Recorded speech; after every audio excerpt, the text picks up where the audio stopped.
Friends, welcome back to NRI Samai live from Los Angeles. This is your today's host, Srikanth Kocherla Kota. And every weekend we strive to bring shows that carry a message that give hope, and today's show is no exception. We have today a successful entrepreneur who went on to become an even successful Central Information Commissioner and delivered some landmark RTI judgments. RTI is right information, my friends. You're already aware of it. So during his tenure of 3 years and 9 months as Central Information Commissioner, a total of 20,000 cases were deposed, and the total penalties were over 500, which is 520 to be accurate, and total amount recovered via RTI is 59.6 lakhs.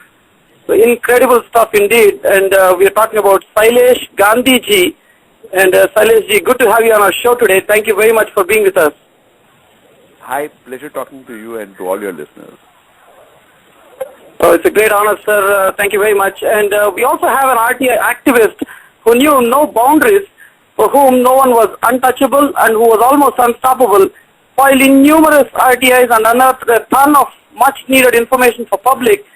And you can get all these updates on RTIs on his scribd.com/rdubbudu, RDUBBUDU for more information, my friends. Rakesh, welcome to the show. Thank you very much for your time and good to see you on the show today. My pleasure, my pleasure. Thank you. Thank you. Having Sailesh ji from administration side and Rakesh from the activism side, and I'm sure we're going to have a great conversation. And thank you very much, Sailesh ji and Rakesh ji once again. And Sailesh ji, coming to the very basic question, and for the benefit of our listeners, who is a Central Information Commissioner and what are his roles and responsibilities, Sailesh ji?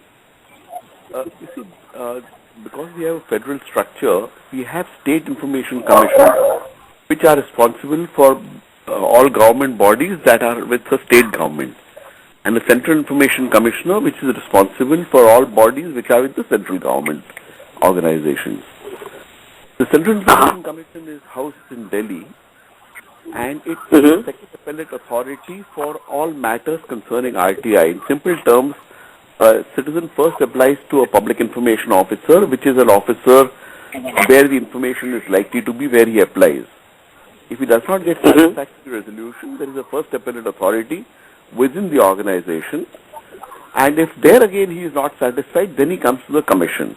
He would come to the Central Commission if the issues relate to central government bodies, and he would have to go to state commissions if he is talking of matters that relate to the state.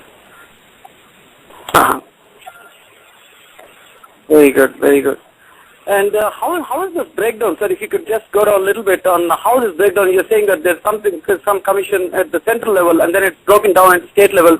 So if you could just go through the structure a little bit for the benefit of the listeners as well, that would be great. The law provides for commissions as the final appellate authorities, and state, the point is, as you recognize, India is a federal structure.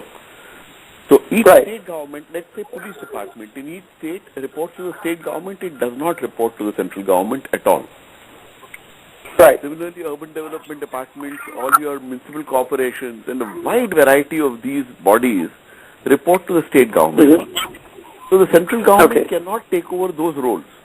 I mean, it would be against the constitution itself, and the states would not like it. So therefore, there are state commissions. Now there are again central government organizations, things like public sector banks, things like health ministry, and a wide variety of other ministries, the finance ministry, the defense organization, the Ministry of External Affairs, a wide variety of these, which the center will not feed to the states. So therefore there is a Central Information Commission for the central government body. Pretty good, pretty good.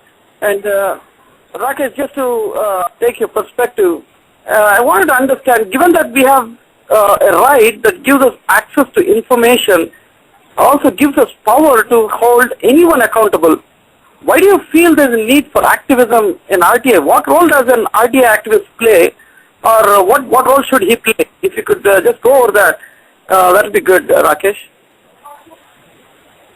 Yes, In fact, since the Act came in 2005, the National Act or the State Acts much before that, be it with every act, not just RTA, but every act needs to be told to people for them to use it. So if nobody, the government does not do any kind of awareness, the government does not spend any money or any efforts in disseminating this information about any act person, not just RTA, people would not be aware of it. So something happens in the parliament, they make a law which becomes an act, then the rules are framed, etc. So people are not aware. Unless otherwise you are in the mainstream, you are somebody who is actively looking for it. So the need for activism, I think, is from many directions. One primary role is to spread awareness that there is a wonderful act in the country, which probably one of the best acts after independence, which has the potential to change these power equations. And secondly, it is also, to constantly evolve. The act is in its infancy, just the 7th year. And the kind of problems that we are facing today are very, very different from the kind of problems we faced in the initial years. Very different, as in, so I think the need for activism stems from different directions. One is to make people aware.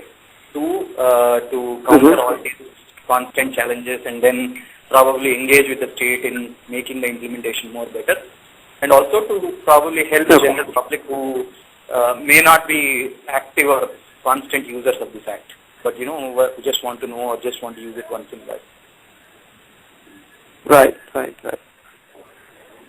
And Shailesh, let's talk about the challenges that we see. And Shailesh, being in the administrative setup, what kind of challenges did you face as a Chief Information Commissioner?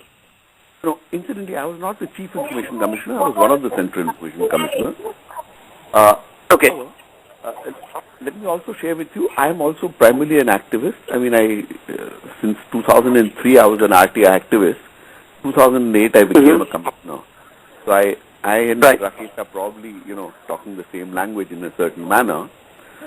The real challenges before the RTI Act, as Rakesh says, the government is not really, it doesn't do anything very much on this. And nor has the government been doing.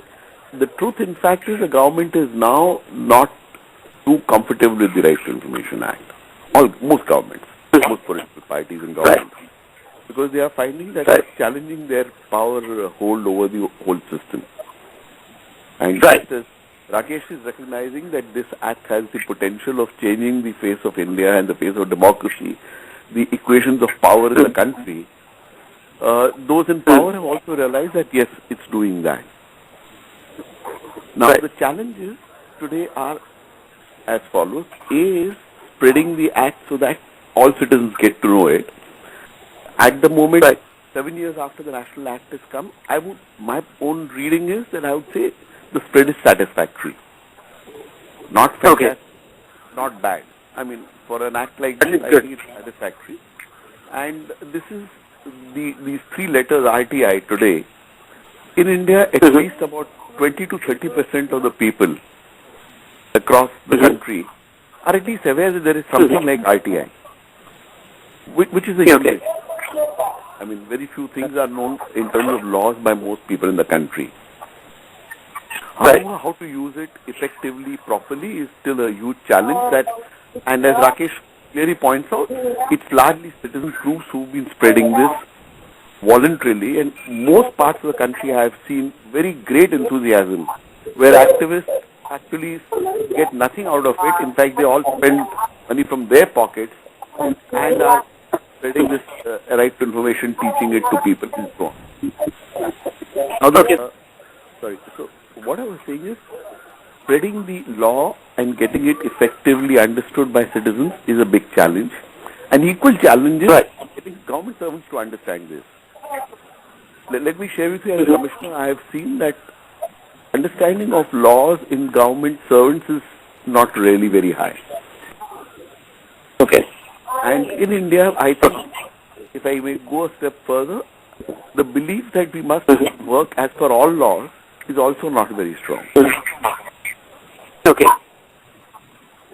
that's a larger discussion. Right. Okay. And Rakesh, if you could tell us a little bit, being an activist, what kind of challenges do you face? It's the other side of it. What kind of challenges do you face being an activist and then pursuing this RT Act on a regular basis? See, I probably, Shailesh was recently referring to when he came to Hyderabad about, the three biggest impediments to that. I completely agree with him. I think the kind of issues, not just from an activist point of view, but at least from what I can see in AP for the last 7-8 years has been, one, like we discussed, there is absolute government apathy. They are least interested. So they don't do any kind of awareness, any kind of publicity. So they don't invest any money in improvement of systems, be it file maintenance, record maintenance. So they don't even ask their authorities to follow the act in spirit, like 4-1, etc. One of the recent challenges that has been in the last 2-3 years, and people have been reading it for a while, is victimization and harassment. And increasing more stories we get to hear from the district. In fact, a week or 10 days ago, one of the applicants was beaten inside the commission. So he came to the commission for a hearing, and he was beaten up by some kin of the PIO. So this happened inside the commission. He was outside the process. So I think things have gone really bad.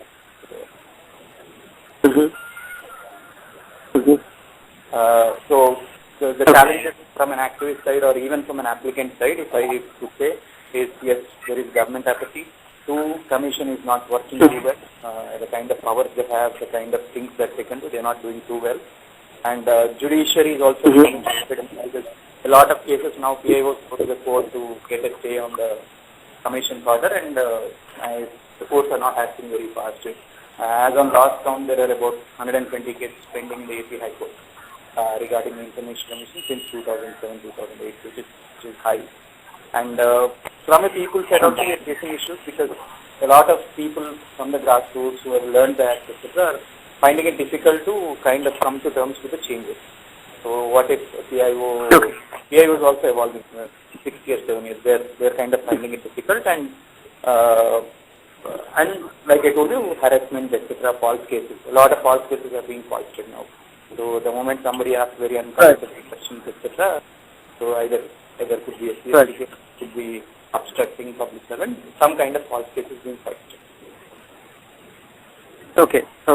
And as you mentioned, Rakesh, it's two sides of the sword. The reasons being that government says people are using RTIs, pursuing their personal vendetta, and then activists on the other side counter saying that it's all about freedom, trying to get more information. With the help of such claims, how is it possible to balance the act? How did you cope with these situations? If you could go over a little bit, because you would have seen many different kinds of. Go ahead. One of the things we often hear from the government side is that people are misusing it, etc., and people are using it not for the right purpose. I think there are a lot of misconceptions to be clear here. One, the act does not give any leeway for misuse because what all you ask is information, and these are facts that are given by the government.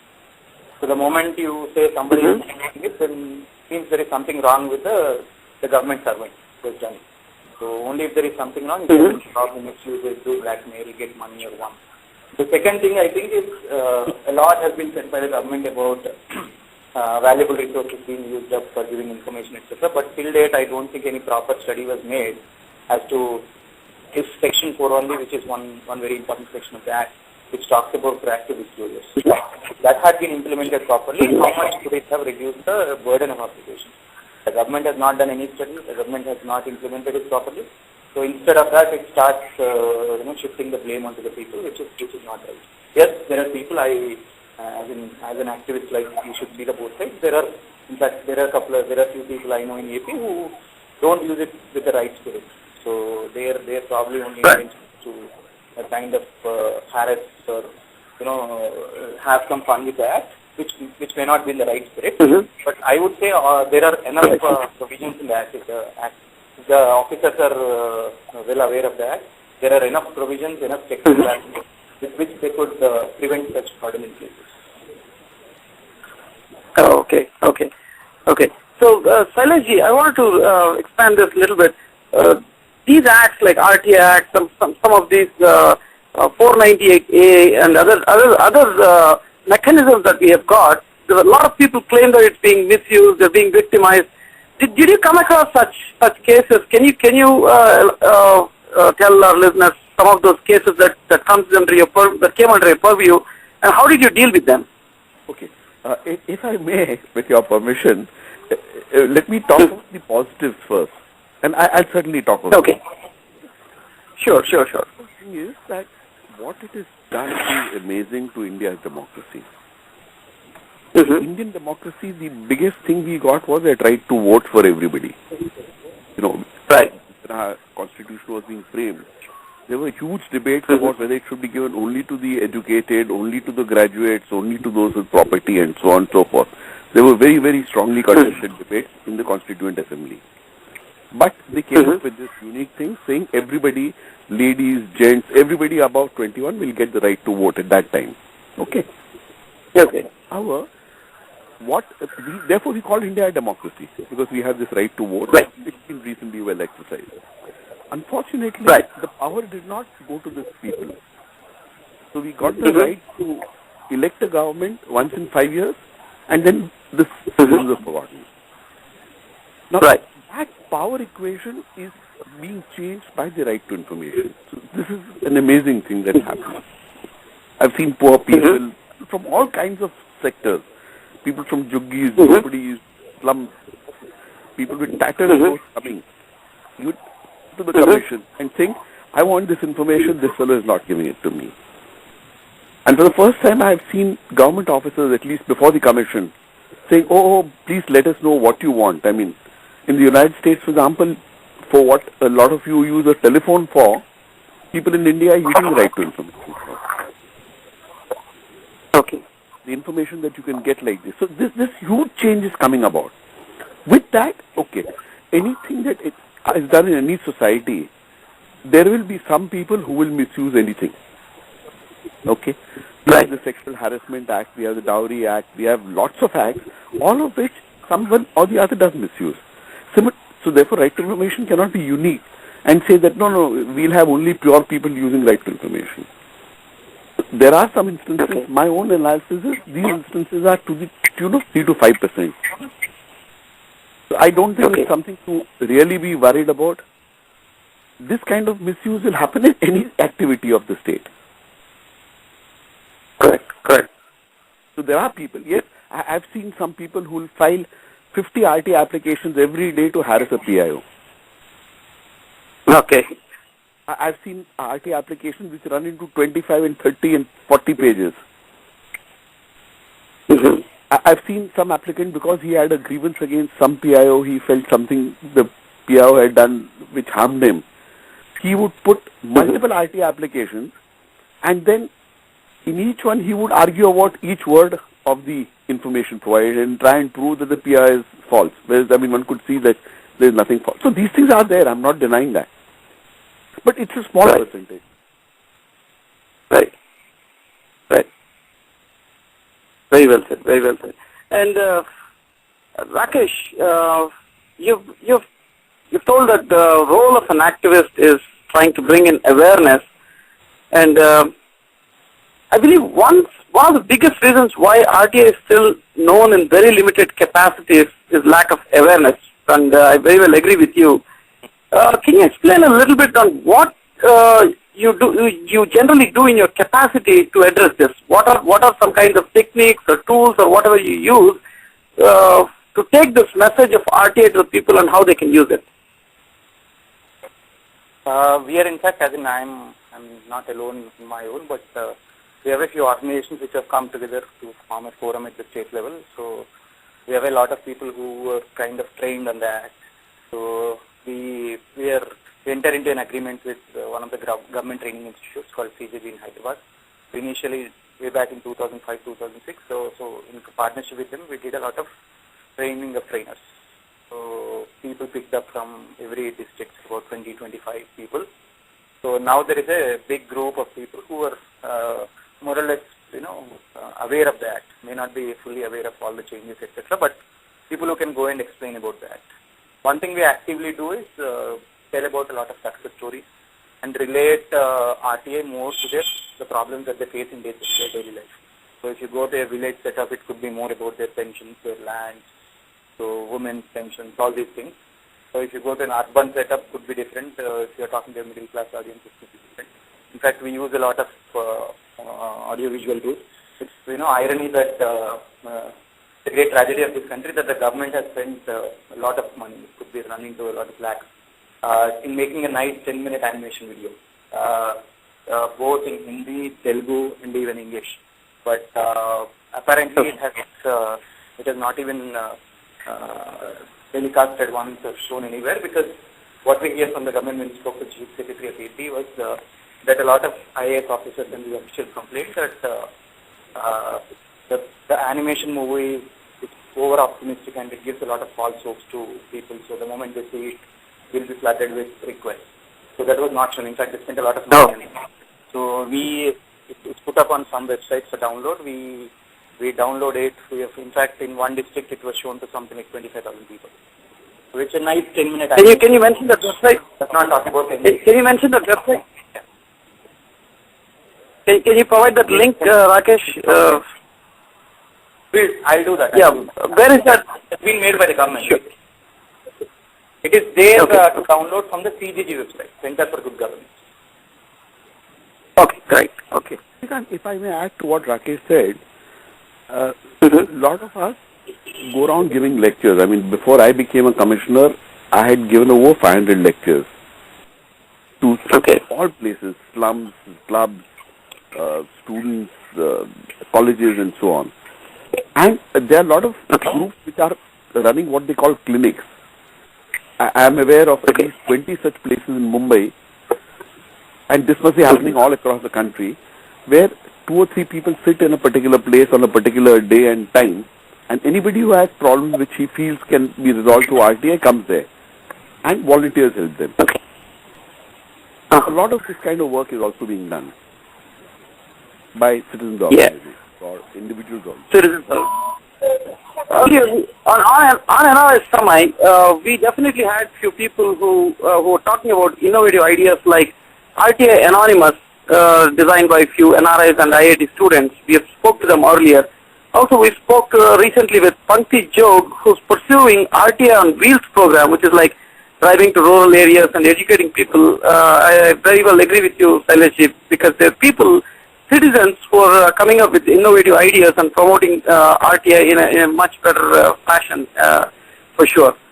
And an organization recently run a helpline, which they run for 80 rupees a month, and anyone can call that number and get information.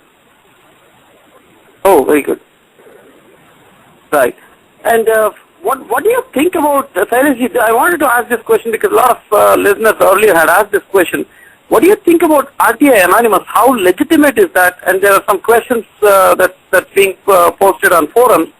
What's your take on RTI Anonymous? Is it legitimate?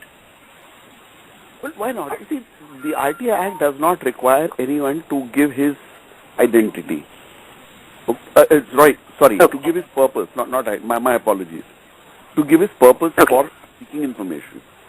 So I could as well seek information for somebody else. And given the practical reality that there are threats, there is danger to RTI users, especially when they are digging things of corruption or trying to get information which may affect major mafia and major criminals. I mean, I don't see any problem really in that. Any citizen of India can ask for information. Maybe you wanted the information. Maybe I seek the information instead of you. So I see the concept as being completely valid. I mean, any other citizen signs and says he wants the information. And that is to ensure that there is no threat. The state is not able to really provide much security to those who are attacked. That's the truth of India, unfortunately. Okay. So I think it's a very good idea and an idea worth continuing. Oh yeah, that answers a lot of questions because we have heard. Go ahead, Rakesh. If I can butt in and add to what Shailesh was saying, one of the things that we are advocating right from the last 3-4 years to those ground level activists who are in direct touch with danger is that whenever you think there is a lot of sensitive information that you're demanding and there is danger lurking somewhere, so don't even ask for it. There is a huge network of people. You can call up somebody in the neighboring district or somebody in some other district, ask them to file, because the danger that they have is much less than the danger that compared to those who are in direct contact with the patient. Oh, okay. Okay. Good piece of information. And also, when we're talking about this innovativeness being added to promoting RTI, Rakesh, can you come up with something that you have seen while you're promoting RTIs? Did you see a bunch of individuals or organizations that are doing something like what Sailesh ji has just mentioned, like opening up clinics and then helping them file RTIs? Did you see any other innovative ideas in the process of promoting RTIs?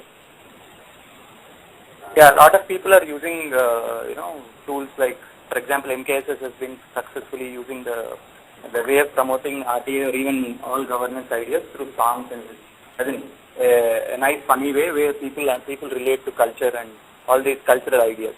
When in Andhra, if I can add, a lot of these people, a lot of RTA activists have been using the grievance cell. So every Monday there is a grievance cell at the collector's office between 3 and 5 in the evening. So all those people who have all kinds of problems with the administration come together to give their grievances to the collector. So that is a nice place to get in touch with all of them and ask about their problems and then suggest ways to deal with. So a lot of people are using that. Two, I think I was involved with one where we were trying to kind of automate the whole process of information. In fact, CGG was trying something and was doing with less automation. One of the projects that they were working on and we were fortunate enough to be involved for quite some time was a lot of people now find difficulty, even the most seasoned ones, is where to apply for what kind of information. The basic ones we are aware, yes, roads, etc., but there are some things which are very complex. I mean, you don't know whom to approach because there are so many departments involved.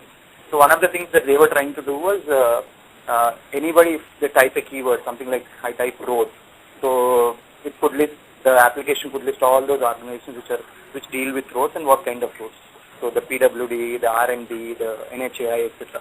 So they were doing it. In fact, they conducted a lot of work, these roundtables with all officials from the village level, mandal level, and district level to get information from them on what are your roles and responsibilities. As in, if there is an MRO, what is that you are supposed to do, because it varies from state to state. So what is the role of a revenue officer in AP? What is the role of a development officer, MDO? What is the role of somebody else, civil supplies officer? So they are trying to do that. Somehow the one who was dealing with left midway. So that is one thing. If that could become a reality, I think that can change a lot of these things. If it can be made into all languages where I think somebody types in a keyword saying roads or whatever, as in you can get that whole list of information from which you can find out what is your relevant department, then go and file an application. Okay. Okay. Great. And Sailesh, Rakesh just went over judiciary and then RTI. Most of Indian high courts have debarred provisions of judicial records under RTI. So, what do you think of judicial records to be under RTI? My own belief is that it's a very unfortunate situation. The courts in India were the harbingers of the RTI Act. They were the ones who first propounded. In 1975, Justice Matthew gave a clarion call saying that except issues of state security, all information must be available to all citizens, and this is one of the basic statements that most of us go by. Okay, in judgment after judgment, the Supreme Court has held that this is a fundamental right of citizens. Unfortunately, when they were saying all this, probably the courts didn't realize it will apply to them. Okay, now citizens are using it in courts, and from my perspective, I would say the courts are, how do I put it? I mean, they are scared of their power being diluted. They are not comfortable with the concept of their power being diluted. And amongst the most systemic opponents to the right to information now, we have the courts. Courts have made rules by which citizens are not able to get information, and they've gone beyond the RTI Act. See, in a way, they are challenging the domain of Parliament, which is to make their law. A lot of judgments are going beyond the law. And this is unfortunately a big challenge we'll have to face. As Rakesh pointed out, a lot of orders by the commissions, whenever they are progressive orders, are getting stayed in courts. And Indian courts spend a decade or more before resolving anything. Yeah, absolutely true. Penalty orders, for example, one specific example, the law says no appeals are possible against the Information Commission's orders. Okay. That's the law. However, Right. there is something called writ jurisdiction, which has restricted domain. Everything, Okay. whenever somebody challenges the order of a commission, it is called a writ and admitted by the court, or at the very least it is stayed by a court. Penalty orders, lots of penalty orders get stayed, for example. This is extremely unfortunate. I think citizens will have to negotiate with the courts and try and tell them that, look, please don't restrain the RTA Act. Sometimes I wonder, we may have been better off by leaving the courts out of the RTA Act. I mean, it would not be right principally, but tactically this may have perhaps worked better. Oh, okay. The Tamil Nadu High Court frames gives one small example about the course. Srikanth, if I can. In fact, Go ahead, sir, please. Recent CAG report about the Delhi International Airport, how the PPP was kind of lost to the exchequer, etc.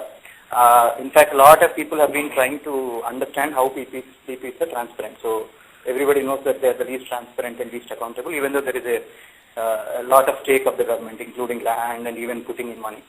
So if you take the case of Andhra, the Hyderabad, the new airport, the Rajiv Gandhi International Airport, there have been at least, about 7 to 9 petitions to the state government because they have a stake in it, to the Airports Authority of India because they also have a stake in it, asking if they come under the RTA, who was responsible in the airport. So they have kind of shifted the ball to the airports court, and the Hyderabad International Airport, which is a PPP consortium, claimed that they don't come under the RTA Act, even though the AP Information Commission, here, nothing doing, because there is a majority stake from the government, they put in a lot of money. So both times, against the order of the commission, they went to the court way back in 2008. We are into the end of 2012. For 4 years, the petition is pending. So it is stayed. The order of the commission is stayed. It says HIA is a public utility. So it can go on doing anything, how much user development fee did it collect, what are the things that Hyderabad Airport is doing, nobody knows, because it's all black box. They say the case is pending in the court. Oh, okay. So the court has more to say in most of these very important cases, looks like. In fact, I don't think it is right the way they are doing it, but I mean, they are doing it. That's the... in 4 years, as Rakesh says, though the first judgment has not come, let me share with you, even if a judgment comes favoring the citizens, there is still a possibility of what they call the LPA and going to the Supreme Court. You can rest assured, any judgment that goes against the PPP, at least another decade you can forget getting any information. True. Yeah. Wow. But Shailesh, tell me something. The Tamil Nadu court has framed some people-friendly rules, right? So to provide some judicial records and even RTA. What do you have some information that you could share? How is Tamil Nadu doing on this front? They're at least sharing some piece of judicial records to the citizens' request. I do not know about the Tamil Nadu case, so I will not comment on it. But I am aware that the Supreme Court of India had framed certain rules which have been done long time back. These are definitely no substitute for the Right to Information Act. What the courts are now saying is that we will give you information in our rules and not in the RTI Act. I had given a decision saying that the Supreme Court must give information in the RTI Act. It is for the citizen's right to decide whether he wants to use the Supreme Court rules or the RTI Act. But they have again got a stay against that. Oh, okay. Interesting. So we have a caller. Yes, sorry. Go ahead, sir. Go ahead. No, I'm saying I can't comment on the Tamil Nadu case because I have no idea about the exact rules that have been framed. Okay. And we have a listener, Srikanth from Tirupati. So Srikanth, if you're on air, please go ahead, sir. Okay, thank you, sir. Thank you, Srikanth, for giving me this opportunity. Sir, I have a small question for you, sir. The RTI Act states that information must be provided free of cost. If it is not given within the time limit specified, what is the process for refunding the money to the applicant? Okay. Lot of cases I had decided like this. And whenever the matter came before me, I had ordered that the money should be refunded to the applicant.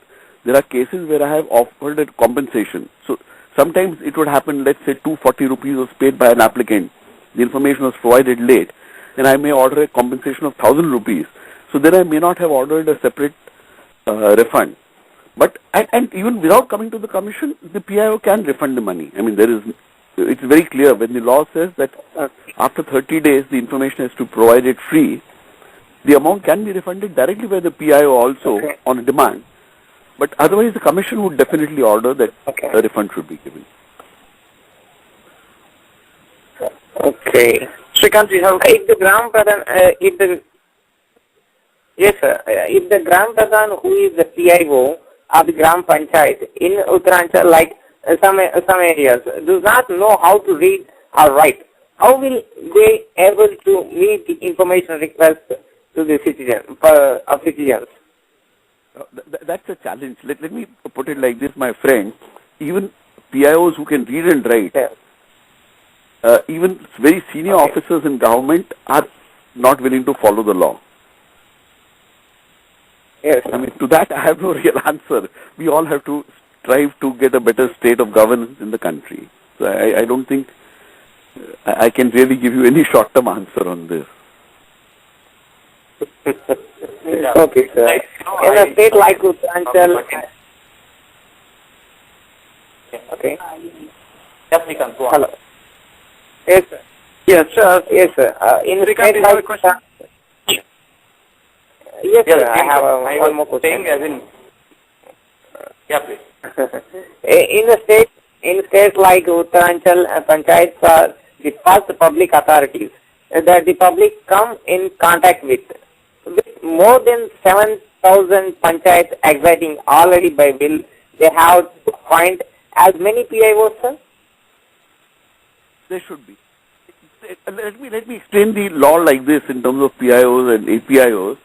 The law says that all public authorities office, any office of a public authority should have a PIO, and if it is very small, then they can appoint an APIO there whose job would be to take the RT application and send it to the PIO. Okay, so all these panchayats should have either a PIO or an APIO. What they are doing, I would not know. But both are perfectly acceptable. Okay. Last what government is following is that okay, sir. Last but not least, from my side question, what are the responsibilities of APIOs? Okay, the law defines the responsibility of the APIO just as acting as a postman to take an RTA application, to receive an RTA application and pass it on to the PIO. However, in actual practice, quite often, a lot of government authorities get the APIO also to answer the queries for information. And I personally feel that, sometimes RTA activists and users become extremely technical and say, no, I don't want an answer from an APIO, which is incorrect. Because whoever answers the information or provides the information is responsible under 21 for the penal provisions of the law. Okay, great. Sir, Is that it? sir, I have a last question. Sir, some of the exemptions are difficult to interpret.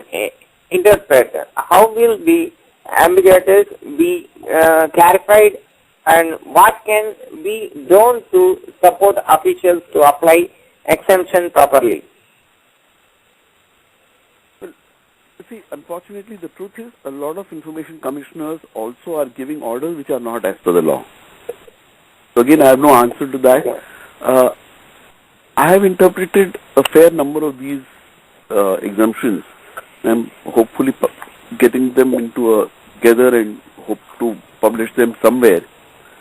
And I can only say you have to argue on the logic of the act, not because of what somebody says. And this kind of settling down period will be required. I mean, I'm hoping that the government does not amend any of these, because if they amend anything, then we'll have again a new set of conditions coming up. Okay. Right. So we have Srihari from NRI Studios. Sir, Srihari, if you have questions, please go ahead, sir.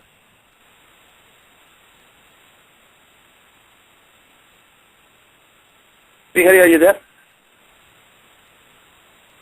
All right. So let's move on, sir. Sorry. Yes. Yes, Srihari, please go ahead, sir. Sir, Sailesh ji, I would like to ask about the Secrecy Act that we have had for a long time, and the need to look at it one more time, given that we have this RTI now, and how they can go hand in hand. No, you see, what the law in the RTI Act says is very clear. Notwithstanding the Official Secrets Act, information has to be provided it is in consonance with the Right to Information Act. The only information which is not to be provided, unless there is a very large public interest, is the information given in Section 8(1). There are 10 exemptions exactly. And if you look at these exemptions properly, I think it's easy to understand that most information would be provided. The problem is that a lot of people are interpreting these far beyond what Parliament has stated. And that's really the challenge right now for all of us who are in the RTI movement, to try and get everyone to understand these exemptions and to apply the exemptions properly. That's really a huge challenge. And in that, great, it's sir. becoming a major problem for us. Sir, one more question about the current issues, the Lokpal bill. The RTI Act has come at a much lower visibility, but it has had a lot of impact. But Lokpal bill has been introduced several decades ago, and we're still fighting about it. So what is such a big deal about Lokpal bill which wasn't about the RTI Act? Let me be honest. I think when they passed the RTI Act, people in power did not realize what it means. They thought it's going to be one of the thousands of acts that we pass which we don't implement at all. And there's a series of very peculiar political circumstances because of which it got passed. But the truth is, nobody realized the power of this. In fact, the courts, again, as I said, which had earlier been very strongly advocating the right to information, after the RTI Act came, were not all that enthusiastic about it. So people in power did not realize what it will mean. They thought it is one of the empty statements they make, you have a right to food, you have a right to this, you have a right to that, and it doesn't make a damn difference. But the RTI Act, each individual citizen has the power to challenge the most powerful people in this country. So that's a huge thing. And nobody realized this. The Lokpal, they realize affects their corruption. And of course, I must admit that because of the RTI Act, the people are now a little more wary and saying, hey, we give so much away, it's going to hurt us.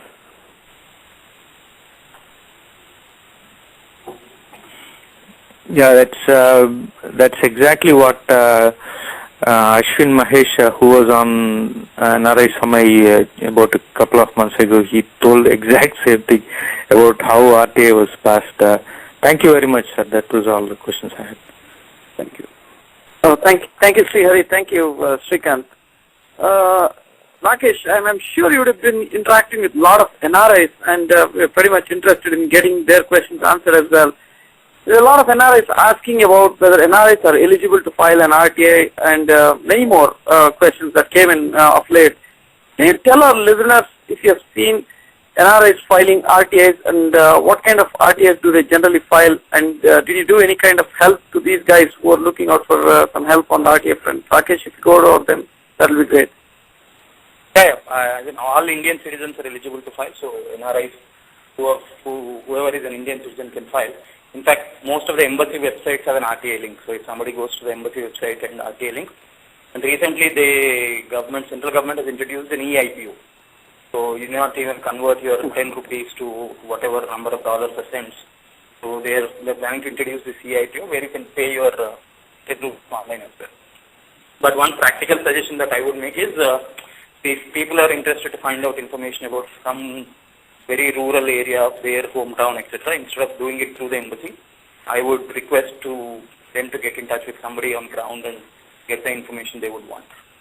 So through the embassy, it is going to take a lot of time. So they kind of taking it, transferring under 6.3, and if it does not come under central government, so all that will become technical issues. So if they really want some information from at a very high government level, yes, please do it through the embassy.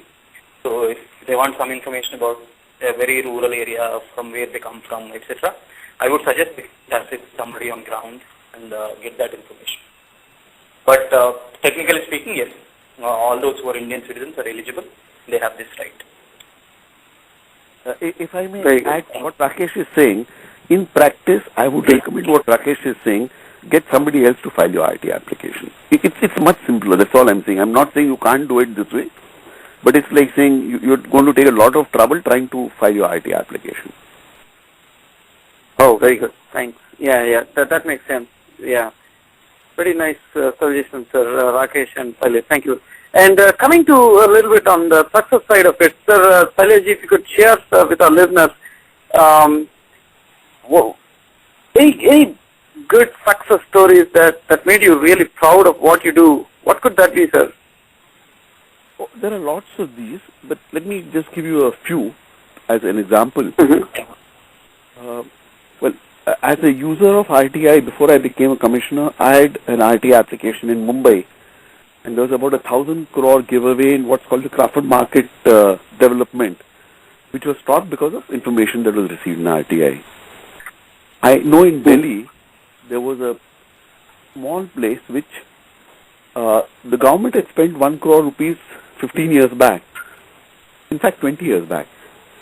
And that place had no water supply. The 1 crore supposedly spent for water supply. And they had been trying desperately and getting nowhere. 20 years later, thanks to using RTI, I think the water supply is now being given to them. Ration cards, income tax refunds, these in hundreds, passport applications, hundreds of cases where these are correcting things. In fact, just yesterday I read of a case in Jammu and Kashmir where some panchayat, the village sarpanch has been forced to give 5.5 lakh rupees which he had eaten. The beauty of right to information really is the fact that it empowers the individual citizen. And therefore, it changes the whole balance of the democratic structure. Okay.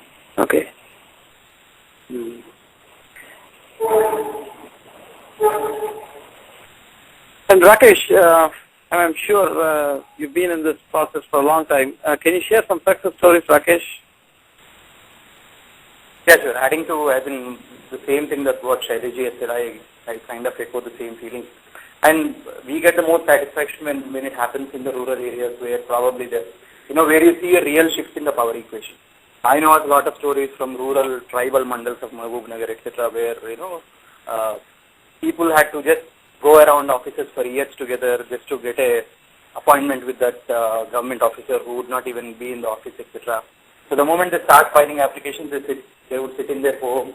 The officer either calls them, comes running, asks them, why do you want to do all this? I'll give you your pension, etc. So that's when you realize, as in, suddenly more than getting a pension of 200 rupees, which might look a very minimal thing, the change in power equation is a very crucial thing. I mean, now the people realize, yes, this is something that all these while they were believing that they are under the mercy of somebody, as in the government decides one day to give pension, they want to. So it is not my money, but I am at the mercy of somebody. But suddenly, the shifting power equations makes them realize that they are a lot powerful, they have all these rights. So the real change that RTI has brought in, more than all these refunds or big scams, etc., is a realization in people that yes, we are powerful. In so-called democracy that is studied in schools, etc., it is really happening now. That you can go sit in front of an officer and talk to him equal, and ask him whatever you want. As in, he is at the end of the day, by definition, he's a government servant. So in fact, in AP, if you take a couple of my cases and a lot of people have been doing, we exposed even how the CM was lying. He lied to the assembly. So there was a privilege motion that was moved by privilege motion moved by the opposition based on RTA information, because he blatantly lied that he did not sign a GO. So it was the entire file was out, and it was clearly that he was the one who approved the GO. So a lot of these things where the people started realizing that this act is actually very, very powerful. Right. Very good. Yeah. And Shailesh, even before we wrap up, did you ever feel as an information commissioner that you couldn't do certain things because of the job that you're doing, and felt you better had been an RTA activist instead? Any of those? No, not really. I mean, I've had my period as an information commissioner, which was extremely satisfying. There are, of course, issues with how the RTA Act is going to develop. There are threats to the RTA Act today. If citizens are not vigilant, in the next 5 years or 10 years, either the RTA Act will take India to a different level of democracy, or the RTA Act will become one of the dead acts. So these are threats, definitely. But I have no regrets of being a commissioner. I'm going back to my role as an RTA activist. And in Mumbai, I'm going to start working as an RTA activist. Particularly, commissions have been a major roadblock also, because a lot of cases are pending in the commissions. Now, if this happens, the RTA Act will be dead, because they'll become like our courts. Most of our judicial and quasi-judicial bodies don't realize that human beings have a finite life. They behave as if human beings are all immortal. True. Which is not true. Right. So, commissions must. I have been pursuing this line of thought in the last 2-3 years within the Central Commission unsuccessfully, which I am going to pursue now, is that commissions, according to me, must guarantee that at least 90% of the cases will be settled in less than 3 or 4 months. Which I have shown is possible. I mean, I actually made it happen. But most commissioners are not willing to accept this at this moment. Right now, there is only exception is in Maharashtra. The Chief Information Commissioner has said he'll make it happen. Oh, the challenge excellent, incredible. Yeah, we have to make all commissioners and commissions in the country accept this. Right. So true. And Rakesh, being an RTA activist, and I know I've seen your regression, I've seen the way you file RTIs, and then a lot of information on strip.com. I've gone through a few of them. Do you think there are certain areas that you felt threatened, not comfortable going and filing an RTI? Do you find some areas that RTA Act is tough to file in the present scenario? If you could share that information. Yeah. I would probably categorize it into 2 things. Most urban activists, I would say urban, who are probably in a city, who can access media, contacts, etc., are relatively safer. But I think the ones who are in real danger are those in the rural areas who are completely isolated and in direct contact with officials who might be indulged in corruption. So today, in Hyderabad, I might file somewhere in secretariat who I don't even know the secretary, I don't even know the chief secretary, etc. But those in villages who file against the secretary, the village secretary or the MDO or the MRO, they are in direct contact. One of the things that activists are also doing wrong is, if you could call it something like a drug addiction, RTA activism is also an addiction. The moment you get some information the government which is official, which can blow up the lid of some scam, people get very excited. So beyond that point, they become very excited and don't even realize the kind of dangers that they are lurking. They might get some threats which they don't even realize or don't realize the danger in those threats. So what my advice would be to many activists that we meet is, when you're doing something, please be very careful. So if you think that I don't think any cause is worth dying for. So if you think you can live and do a lot more, so probably find ways of doing the same thing in a different way. So asking activists in other states to file or other districts to file, which probably a better case, because at the end of the day, what we need is information, irrespective of who files it, who gets it. Right, absolutely true. And I really want to thank both of you, LSG and Rakesh, for sharing your experiences, One last your expertise. me half a minute. Go ahead, sir, please. Srikanth, Yeah, go ahead, sir, please. Yeah. One of the key things that Shailaji has also mentioned, the commissions, as in what countrywide everybody has been demanding is the process has to be very transparent, the process of appointment, because it is again becoming a political rehabilitation center or bureaucratic rehabilitation center where all these retired IAS, IPS and all these 60 people. Coming to AP, where there's been a lot of furor about the appointments, the update is a few activists, including me, we have filed a PIL in the High Court, which is coming up for hearing in the 21st, day after tomorrow, against the appointment of all these commissioners in AP. We have pursued the entire file of appointment using RTA. One of the activists is Karirari. So it has been blatant violation of what has been entailed there. In fact, one of the editors that is there in my script as well, one of those who is appointed as the commissioner, who was an editor of the newspaper before he became the commissioner, he actually goes on writing in his application saying how loyal he was to the Congress party. So he was a city Congress chief. He said even in the toughest of times, he was the only editor in the media who was loyal to the Congress party. How he now wants to serve the people as well as the Congress party and the chief minister and Sonia Gandhi, so he should be given a post. So I think appointments to commissions and working of commissions has become a very big issue. Like Shailaji has said, like this along with government and judiciary is becoming a very big impediment. So I think actually should start working in this direction where the process you are questioned, if the court can frame and there is one case is there in the Supreme Court where they have asked about guidelines. I think this is going to be a big challenge in the coming years. If we can somehow make the commissions filled with good people who come via a transparent and good process, we force government to do certain things, and if the judiciary somehow changes certain things, I think this act has really the potential to change the country. Excellent. And if I can just add 1 minute to what Rakesh is saying, I agree with everything that he is saying. In fact, my own appointment was by a completely arbitrary, random lottery system of sorts. But more importantly, we must also be slightly careful of the courts. Incidentally, I don't know if Rakesh is aware, in the Supreme Court there is a PIL which is likely to succeed fairly well, where the plea is that High Court judges or people from legal background only should be made information commissioners. So we need to be quite wary. On the commission point. Yeah. Oh, this is cool. Okay, that's good. And hopefully it gets passed through and crosses all these hurdles that we might see moving forward. Very good. And Rakesh, I have a question from Usha online on Facebook. She's asking, how did Rakesh use RTI to help the Telangana movement? If you could go over real quick, Rakesh, that'll be good. Half a minute, yeah. I think the first thing that couple of things that I did, one to the Ministry of Home Affairs, because once the Sri Krishna Commission came, it started visiting. In fact, I was a live witness because I wanted to attend one of those hearings, and present my point of view.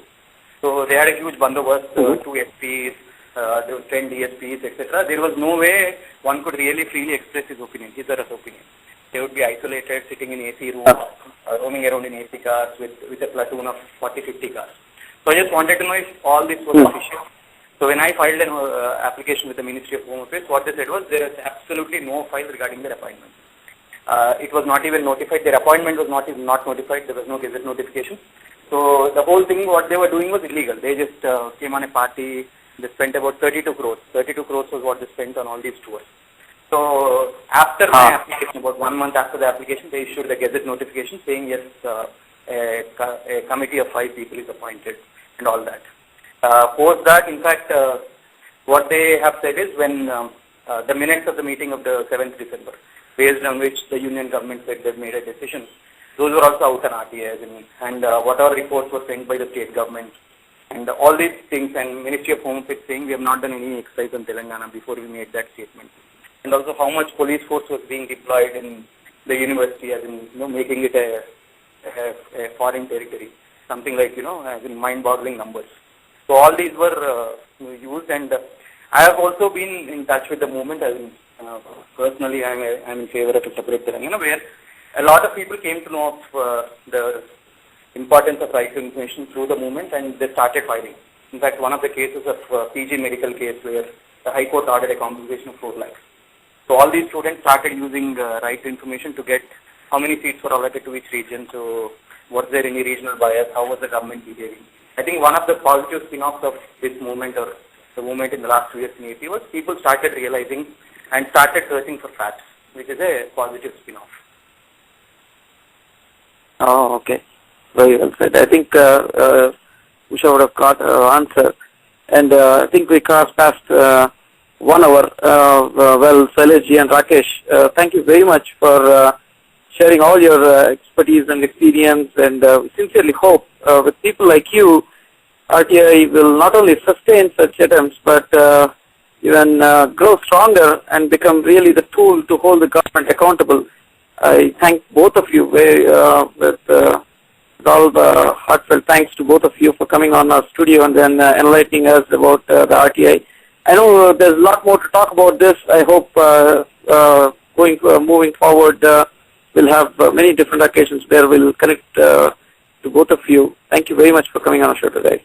Thank you, Shrikant. Thank you very much. Thank you, Shailesh. Thank you, Rakesh. Thank you, Rakesh. Thank you very much for your time, friends. And that's it, friends, for today. We had Shailesh Gandhiji and then Rakesh Reddy, who's been instrumental in taking the message of RTI to many different people. And as you're aware, that Shailesh Gandhiji is retired Central Information Commissioner and has delivered some landmark RTI judgments. And to wrap up and to summarize again, during his tenure of 3 years and 9 months as Central Information Commissioner, over 20,000 cases were disposed. Truly, it's incredible stuff. And also, we had a conversation with Rakesh, who shared his experiences and expertise. And definitely, this man has touched upon. He was unstoppable in fighting a lot of RTIs and unearthed a ton of them, and brought out information that's very much needed for the public. And please do visit nrssamai.com every week, Saturday and Sunday, same time, 9:30 p.m. India time, 9 a.m. PST, USA time, and 12 p.m. Eastern time. So that's it for today, friends. And thank you very much for tuning in. Do tune in next week. Incredible shows are coming going forward. Thank you very much, friends.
Boy, it's on the